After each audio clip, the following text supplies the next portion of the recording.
अऊज़ु बिल्लाहि मिनश शैतानिर रजीम बिस्मिल्लाहिर रहमानिर रहीम। मैं आपका मशकूर हूँ। एक हंगामी प्रेस कॉन्फ्रेंस का मकसद ये है, हमने खैबर पख्तूनख्वा में ये रिवायत कायम रखी कि हम ज़्यादातर आवाम के साथ और मीडिया के साथ अपनी कारकर्दगी, अपने इदारों की परफॉर्मेंस शेयर करते हैं, और हमारा ये मौक़िफ़ है कि आवाम तक हक़ाइक़ पहुँचाना खैबर पख्तूनख्वा हुकूमत की और वफाकी हुकूमत की अव्वलीन तरजीह है। लेकिन कुछ वाक़यात ऐसे होते हैं अवामी नुमाइंदे के हैसियत से और अवामी तर्जुमान की हैसियत से कि वो आप तक पहुँचाना बहुत ज़रूरी है। ये एक मज़हक़-ख़ेज़ रिवायत 80 और 90 की सियासत में रखी गई कि इदारों पर हमले होते रहे, सुप्रीम कोर्ट पर हमला हुआ, इदारों की तज़हीक हुई, और ये रिवायत आज भी बरकरार है। 26 तारीख़ को मरियम सफदरावान की पेशी के ऊपर PDM का बयान, ये पाकिस्तानी अवाम के लिए और पाकिस्तानी कानून के लिए एक 80 और 90 की सियासी रिवायात को दोहराने के मुतरादिफ है। इन्होंने हमेशा इदारों के ऊपर हमले किए, इदारों की बालादस्ती को, कानून की बालादस्ती को टारगेट किया।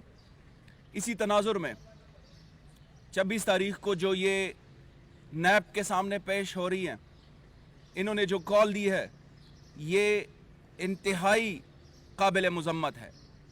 पाकिस्तान की अवाम, बाशऊर अवाम, इस तरह के ओछे हथकंडों को असर मुस्तरद करती है। मैं आपको ये भी बताता चलूँ कि कानून की अमलदारी के बग़ैर कानून की इज़्ज़त नहीं रहती। ये जो रिवायात हैं, ये नून लीग की और अपोजिशन जमातों की ख़तरनाक रिवायात हैं।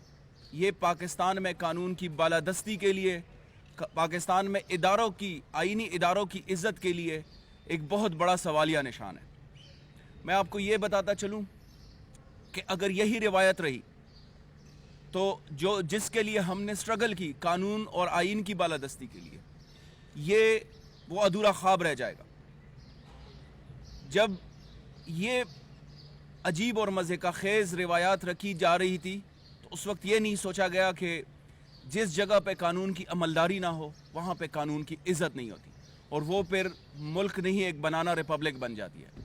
तो मैं ये बताता चलूँ कि अगर यही रिवायत रही तो कोई भी मुजरिम, कोई भी दहशतगर्द, कोई भी तखरीबकार इसी रिवायत को मद्देनज़र रखते हुए जब उसको अदालत समन या नोटिस जारी करेगी, कोई भी इदारा उनको समन या नोटिस जारी करेगी, तो ये अपने साथ 20, 30, 50 लोगों को लेकर उस इदारे को यरगमाल बनाने का और उस इदारे के ऊपर दावा बोलने का एक रिवायत रखी जाएगी, जो कि तमाम दहशतगर्दों के लिए और उन सब के लिए भी एक रास्ता मुहैया हो जाएगा।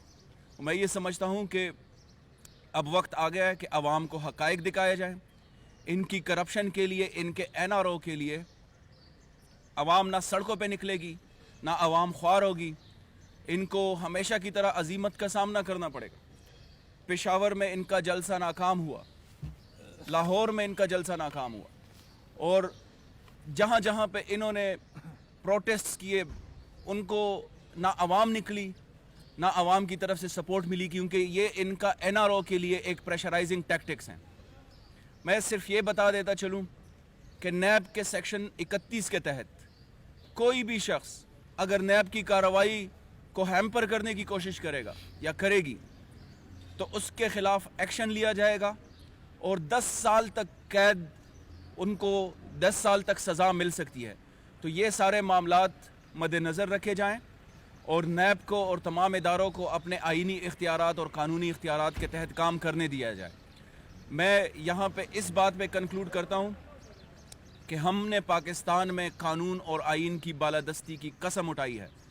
हम पाकिस्तान को एक अजीम इस्लामी फ़लाही रियासत और मुमलिकत के तौर पर उभारेंगे, जिसका ख्वाब अल्लामा इकबाल ने देखा था, जिसकी तकमील के लिए कायदे आज़म ने जदोजहद की। तो मैं इस बात के साथ कंक्लूड करता हूँ कि अपोजिशन को ये खुला पैगाम है कि ना पब्लिक इनके साथ है और ना इनको NRO के लिए जो ये प्रेशराइजिंग टैक्टिक्स करते हैं, इनको अजीमत का सामना करना पड़ेगा। शौकत यूसुफज़ई साहब आपके साथ मुख्तसर बात करेंगे। बिस्मिल्लाहिर्रहमानिर्रहीम। बंगे साहब ने आपके सामने पूरी बात रखी। मेरे ख्याल से अब तो PDM इन्ना लिल्लाहि व इन्ना इलैहि राजिऊन हो चुकी है। پی ڈی ایم کا معاملہ تو ختم ہو گیا. آپس میں ان کی جو کھینچتانی شروع ہوئی کیونکہ مفادات کی جنگ تھی, اور مفادات کی جنگ میں یہی ہوتی ہے کہ پیپلز پارٹی میں اتنی جرت نہیں ہے کہ وہ اسمبلیاں توڑ کے وہ میدان میں آئے, کیونکہ ان سب کا تو ایک ہی مقصد تھا کہ کرپشن بچاؤ پارٹیاں تھی یہ. اور جب مولانا فضل الرحمان صاحب چونکہ بے روزگار ہو چکے ہیں, ان کو روزگار ملا ہوا ہے, ایک طرف بلاول ہوتا تھا, دوسری طرف مریم ہوتی تھی, بڑے خوش رہتے تھے اس میں. لیکن اب میں سمجھتا ہوں کہ اب وقت آ چکا ہے, عوام بھی سمجھ چکی ہے. جو سب سے بڑا ایشو تھا لانگ مارچ کا, وہ بھی ان کے ہاتھ سے نکل چکا ہے, عوام ان کے ساتھ نہیں کھڑی ہے. اور میں سمجھتا ہوں کہ پیپلز پارٹی نے جو فیصلہ کیا ہے بڑا دانشمندانہ فیصلہ کیا ہے, کیونکہ وہ جو کرپشن جو جس طریقے سے لوٹ مار کر رہی ہے سندھ کے اندر, وہ سب کو پتہ ہے. وہ کبھی بھی یہ چڑیا ہاتھ سے نہیں جانے دے گی. تو یہ تو شروع سے پتہ تھا کہ پیپلز پارٹی اور نون لیگ کے راستے الگ ہوں گے, لیکن صرف جو ان کا ایک ہی ایجنڈا تھا وہ کرپشن بچانے کا تھا.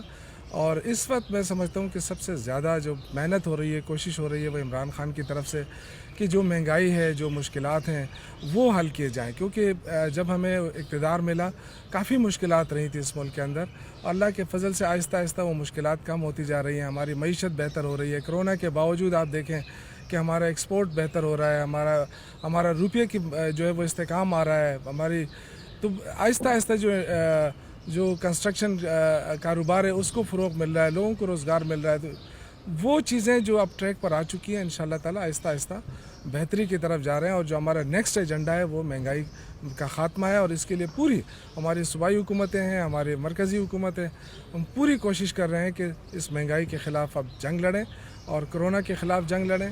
اور میں اپیل کرتا ہوں اپنی پوری قوم سے کہ کم از کم یہ جو لہر ہے, انتہائی خطرناک لہر ہے کرونا کی, اس میں ضرور آپ ایس او پیز کو فالو کریں, ماسک پہنیں, وہی سینیٹائزر کا استعمال, ہاتھوں کو دھونا, یہ ایس او پیز نہ چھوڑیں. کیونکہ کرونا اس وقت بڑی شدت اختیار کر رہا ہے, جس کی وجہ سے ہمیں لاک ڈاؤن اور سمارٹ لاک ڈاؤن کی طرف بھی جانا پڑ رہا ہے.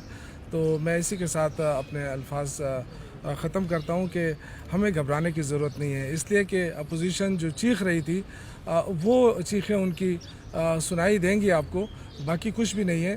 کیونکہ جو نیب جیسا ادارہ, مجھے بھی نیب نے بلایا, میں بھی حاضر ہوں گا. اگر اور کسی کو بلایا ہماری گورنمنٹ سے وہ بھی حاضر ہوگا, لیکن وہ جا کے اپنی بات کرے گا. یہ نہیں کہ ہم جا کے پورے جلوس لے جا کے نیب کے اوپر پریشرائز کریں اس کو کہ جی ہمیں آپ نے کیوں بلایا ہے. یہ جو کیوں کا لفظ ہے نا, یہ ہمیں نکالنا پڑے گا. ابھی ہمیں ریئلسٹک اپروچ ہونی چاہیے. تمام لوگ, تمام شخصیات, تمام جو بڑے بڑے لوگ ہوتے تھے وہ اداروں کے سامنے جواب دہ ہیں. ہمیں اپنے آپ کو جواب دہ کرنا پڑے گا. بہت بہت شکریہ.